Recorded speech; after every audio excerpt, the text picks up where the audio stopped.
Okey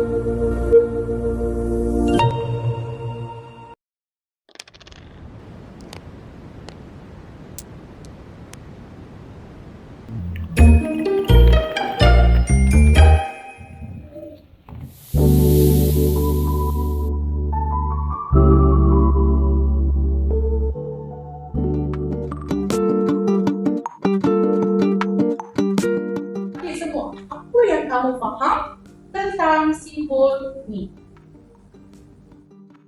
Ataupun saya nak tunjuk simbol ni. Apa yang kamu faham tentang simbol Madani? Ada sesiapa yang boleh jawab? Angkat tangan.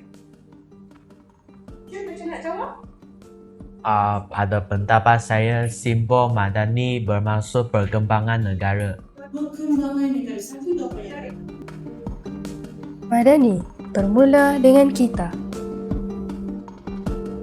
Madani bukan sekadar perkataan.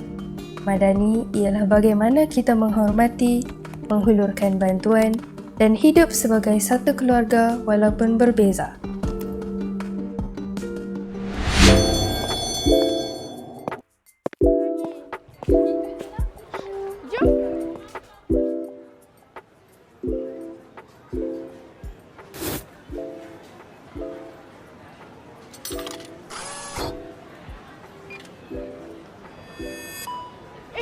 Tak cukup lagi 20 sen. Kenapa ni? Perpaduan tidak lahir dalam sehari. Tak payah, saya belanja. Tak apa ke? Tak apa. Ia bermula dengan satu nilai, satu tindakan dan satu hati yang ikhlas.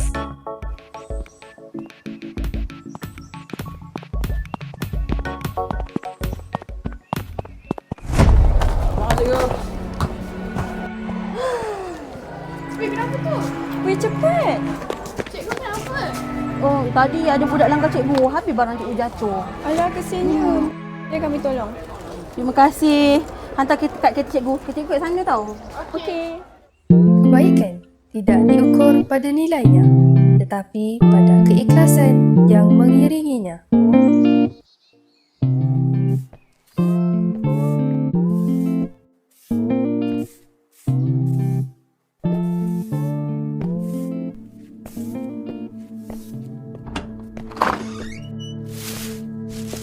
Apabila kita pernah menerima kebaikan, hati kita terdorong untuk menyebarkannya pula.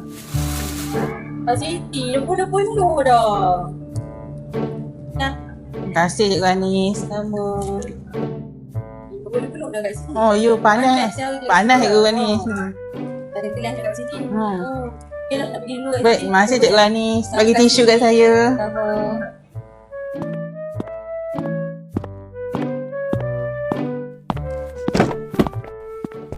Apabila tangan saling membantu, perjalanan yang berat menjadi lebih ringan. Terima kasih Cik, tolong saya. Sama-sama, tak ada masalah, Dik.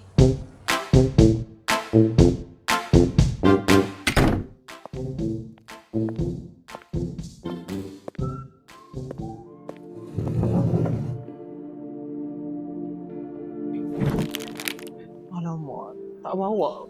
Pen ke ni?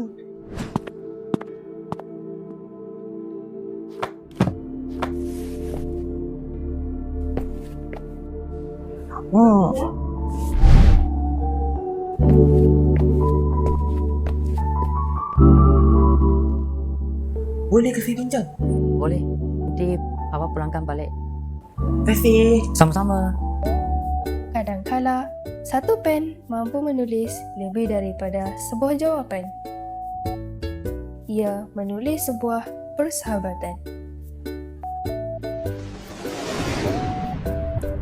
Madani bukan sekadar apa yang kita pelajari di dalam kelas. Madani ialah apa yang kita lakukan apabila tiada siapa meminta. Kerana setiap kebaikan yang kita hulurkan akan membuka pintu kepada kebaikan yang lain. Begitulah perpaduan dibina, bukan dengan kata-kata tetapi dengan tindakan.